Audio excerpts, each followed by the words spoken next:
국내 최고의 싱크탱크인 카이스트 미래전략연구센터에서 대한민국 국가 미래교육 전략이라는 책을 썼습니다.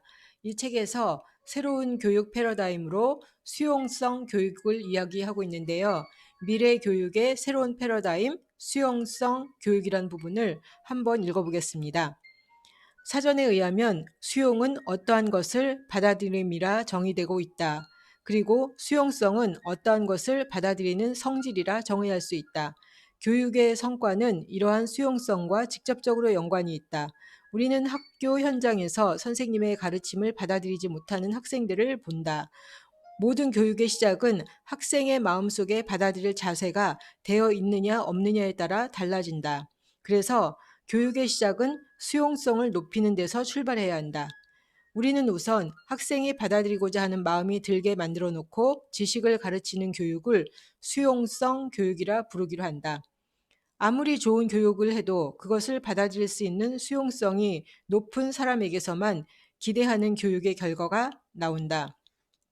같은 상황에서도 어째서 사람마다 수용성의 차이를 보이는가에 대해서 다음에 5가지로 나누어 설명할 수 있다. 첫 번째, 지성의 틀 때문이다. 인간은 각자가 가진 가치관과 세계관에 따라 전달되는 지식이 제약을 받는다. 아들이 군대에 가면 길에 다니는 군인이 그렇게 많이 보이다가 그 아이가 제대를 하고 나면 그렇게 많이 보이던 군인들이 별로 눈에 띄지 않는다.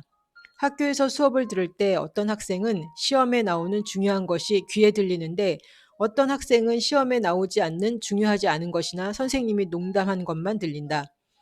이러한 예에서 보듯이 각자의 세계관이나 가치관에 따라서 왜곡되어 있는 지성의 틀을 회복시키지 않는 한 인간은 전달되는 지식을 바르게 수용할 수 없고 이에 따라 창조적 지성을 제대로 발휘할 수 없다.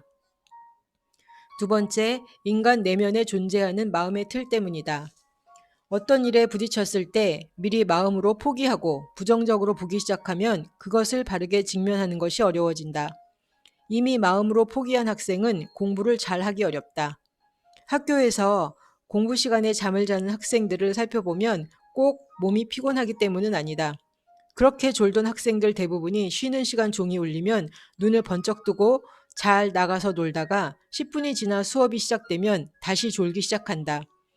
이미 마음으로 포기하고 있으면 몸도 함께 손상을 입은 상태가 되어 수용성이 더 묻어지게 된다. 이런 사람들은 지식을 받아들인다 하더라도 내면화 시킬 능력이 없어서 그것이 바른 가치관이나 세계관을 구축하는 것으로 연결되지 않는다. 세 번째, 몸의 틀 때문이다. 사람들을 유심히 살펴보면 바른 자세를 갖지 못한 사람들이 생각보다 많다.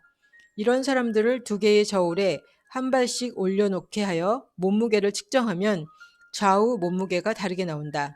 그런데 이들의 뇌파를 검사해보면 좌뇌와 우뇌의 뇌파 균형이 깨져 있다. 결국 뒤틀린 몸이 뇌파에 영향을 미치고 지적인 능력에도 악영향을 미친다. 네 번째, 자기 관리 능력의 틀 때문이다. 아무리 많은 계획을 세우고 목표를 설정한다 해도 자신을 통제하지 못해 실행에 옮기지 못하는 사람들이 많다. 이는 현실성 없는 계획을 세웠기 때문일 수도 있겠지만 대부분 내가 가진 시간, 물질, 적성 등의 에너지를 바르게 분포시킬 수 있는 자기 통제력이 없기 때문이다. 이러한 자기 통제력의 결여는 결국 수용성을 크게 떨어뜨린다. 5번째, 인간 관계의 틀도 수용성을 저하시키는 요인이다. 인간은 좀 부족한 견해를 할지라도 자기가 신뢰하고 사랑하는 사람이 하는 충고는 받아들여 자신을 변화시킬 수 있다. 하지만 자신이 미워하고 신뢰하지 않는 사람이라면 그가 아무리 훌륭하고 좋은 이야기를 한다 해도 미워하는 마음 때문에 받아들여지지 않는다. 삶을 살아가면서 어쩔 수 없이 생기는 사람들 사이의 갈등, 불신, 그리고 미움을 어떻게 해결할 수 있느냐가 한 사람의 수용성을 좌우한다. 그러므로 건강한 수용성을 갖기 위해서는 나를 넘어서는 공동체 의식을 가지고 타인을 수용할 수 있는 인간관계 능력이 절대적으로 필요하다. 이 5가지는 인성의 전면적인 요소들을 나타낸다. 즉, 인간의 수용성은 인간의 전 인격성과 연관되어 있음을 보여준다. 따라서 전 인격성의 회복은 수용성을 증대시켜 결국 인간의 내적 탁월성을 만드는 핵심 요인이다. 그렇기에 지력, 심력, 체력, 자기관리 능력, 인간관계 능력의 5가지 인성, 즉 전 인격성의 회복은 곧 인간의 수용성을 회복시킴으로써 탁월성을 자라게 한다. 따라서 본서에서는 전인격적 인성의 회복을 통해 인간의 수용성을 회복시켜주는 교육을 수용성 교육이라 정의한다.